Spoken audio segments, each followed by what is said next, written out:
ఇప్పుడు వర్షాకాలం స్టార్ట్ అయింది కాబట్టి చాలామందికి వర్షాకాలం అంటే ఇష్టం ఉంటుంది, కొందరికి ఇష్టం ఉండదు. సో వర్షాకాలంలో ఎలాంటి ఇబ్బందులు ఎదుర్కొంటాము, వాటిని ఎట్లా అధిగమించాలో తెలుసుకుందాం ఇప్పుడు. ఇప్పుడు బయటికి వెళ్ళినప్పుడు సడన్గా వర్షం వచ్చింది, తడిచిపోయాము. ఈ తడిచిపోయినప్పుడు ఏంటంటే మనం తొందరగా బట్టలు చేంజ్ చేసుకోవాలి, లేకుంటే కోల్డ్ కాఫ్ వచ్చే ఛాన్సెస్ చాలా ఎక్కువ. అండ్ సాధ్యమైనంత వరకు హ్యాండ్ వాష్ చేసుకుంటూ ఉండండి అండ్ మాస్క్లు వేసుకోండి.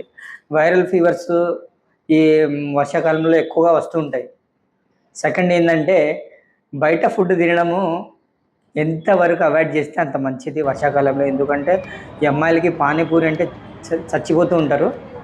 సో వాళ్ళు ఏంటంటే ప్రాపర్గా హ్యాండ్ వాష్ చేసుకోరు, ఇష్టం వచ్చినట్టు వేస్తూ ఉంటారు. దానివల్ల typhoid fever and hepatitis A virus spread అయ్యే ఛాన్సెస్ చాలా ఎక్కువ.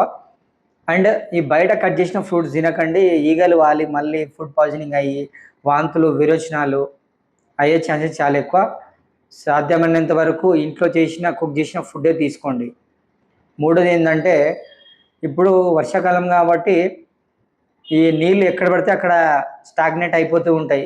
పాత టైర్లు, పాత ట్యాంక్స్ కానీ, ఇంకోటి నీటి తొట్లు, పూల కుండలో వాటర్ నిల్వ ఉండి దాంట్లో దోమలు పెరిగి అవి మళ్ళీ వచ్చి మళ్ళీ కొట్టి డెంగ్యూ, మలేరియా, చికెన్ గున్యాను స్ప్రెడ్ చేస్తూ ఉంటాయి.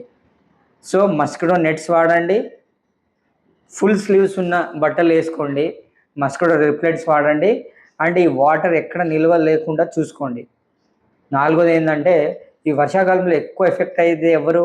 పిల్లలు అండ్ మన ఓల్డ్ పీపుల్. సో వాళ్ళకి మంచి ప్రాపర్ న్యూట్రిషన్ ఇవ్వండి, కూల్ వాటర్ కానీ కూల్ డ్రింక్స్ ఇవ్వకండి, కాచి చల్లార్చిన నీళ్ళు ఇవ్వండి అండ్ సూప్స్ ఇవ్వండి. అండ్ వాళ్ళ ఇమ్యూనిటీ మంచిగా ఉండేటట్టు చూసుకోండి. ఐదోది ఏంటంటే ఇప్పుడు బయటికి వెళ్ళినప్పుడు అంబ్రెల్లా తీసుకోండి. ఈ బైక్ వాళ్ళు నడిపేటప్పుడు హెల్మెట్ వేసుకోండి. బైక్ స్కిడ్ అయ్యే ఛాన్సెస్ చాలా ఎక్కువ.